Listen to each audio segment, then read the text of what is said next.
Hello. I hope everyone is doing well at this almost midpoint of the semester. I'm finishing up the grades for Essay 1, so I wanted to jump on and just say a few things about the grading in general. Everyone will have their own individual feedback, and I usually write directly on the document. So when you open your essay after it's been graded and you see the grade is posted, you'll see that there will be marking on your actual writing. I will point out some sentence errors or grammar problems. I don't edit the entire paper, but usually the first 2 or 3 paragraphs, especially if there's a lot of errors, I'll mark them all and then leave the rest for maybe you to figure out. But really what I'm looking for here is, of course, the analysis and the picture book concepts that you should be discussing in the essay. So a lot of the feedback you'll probably get in this, which is the rubric. After you look at your grade or the marks that I've made on the document, you'll want to open the rubric and see how you scored in each of the different types of criteria.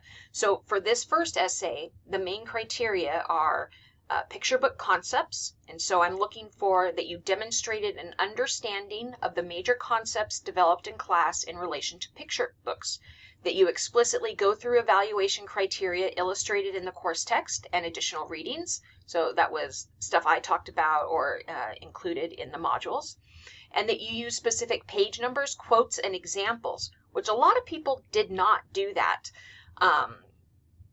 But the more specific examples, the better. And so then you can see if you got 15 through, it really should be 13.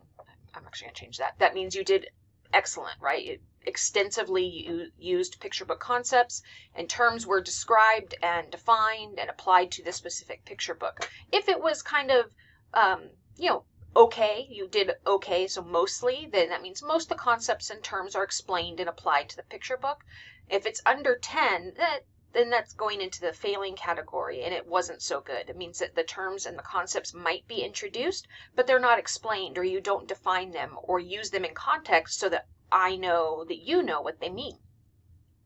The next criteria is analysis, and in that case, I'm looking for you to demonstrate the ability to analyze, interpret, and critique picture books.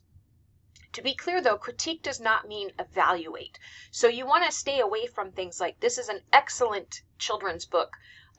You can say that, but that's not analysis. That's just saying, it's wonderful, it's excellent, the author does a good job. You want to stay away from that kind of evaluative language. You're looking to show how the text and images work together to create meaning. And again, that's broken into 3 categories. Did you do that extensively, mostly, or rarely? Then you can see that 10 points is reserved for writing, and that's sentence clarity. Is the writing appropriate? You're only using the one book, so I'm not looking for punctuation and citation so much, but I am looking for clear sentences, lack of run-ons and fragments, proper comma use, and so if it's done very well and you have no more than 1 or 2 errors, you're going to get and extensively. If there's a few errors scattered throughout, but it doesn't distract from the reading, then it's going to be mostly. If it's under 6 points though, that means there's extensive trouble with your sentence clarity, and I would highly recommend that you maybe visit the Learning Center or come talk to me to get a little bit of a refresher on sentence clarity. Then separate from sentence clarity, though, is organization, and that's how is your essay organized? Are the paragraphs developed and focused, each focused on one clear subtopic, and that there are clear transitions between the ideas, both between sentences and paragraphs? With paragraphs, the transition should happen at the beginning of a paragraph, not the end of a paragraph. And again, extensively, mostly, rarely. Finally, there is an MLA category, but you'll notice that it's 0. So you don't get any points for MLA because that's just the basic expectation that papers should be written in MLA format, but errors can cause point deductions. So if there's no MLA errors, of course, it's -0. If there's a few, but nothing that causes, which would be the most problematic, would be causing a plagiarism issue, then it could be anywhere from -1 to -10. Honestly, mostly in this, especially for this essay, since you only have the one source, or maybe you might have the handouts that I posted on Canvas as well.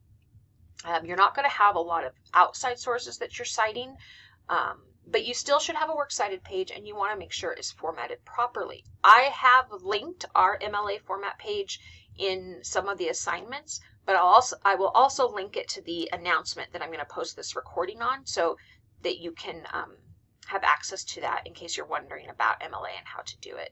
If there are serious problems, meaning it looks like you never even looked at the example essay, that it's just nothing like MLA, then you're going to get the kind of point deduction that could drop you a grade on the essay. Technically, a lack of a works cited page is a form of plagiarism. I don't treat it as plagiarism, and like I wouldn't do that, but you will lose points for that. Again, these are all things that can be made up in the revision, so please keep that in mind. And on a final note, sometimes when I'm grading papers, I feel myself wanting to explain the comments, because I want to make sure you guys know that it's not, I'm not trying to be snippy. Sometimes if I'm looking at a sentence and I'll write why at the end of it, and I'm asking you, why is this? I want you to explain more. But I have in the past had a student, this happened kind of recently, a student tell me that she felt like I was attacking her.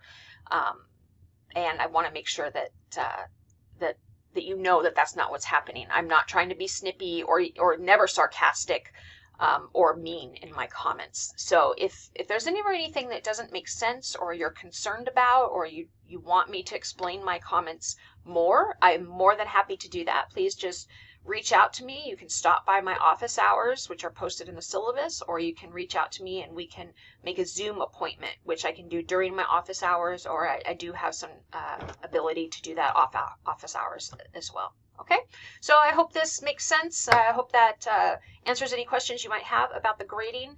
I do have a lot of papers to grade, so it's kind of a slow going process, but I do hope to have them all back to you by this weekend. So yeah, have a good week, and I will talk to you later.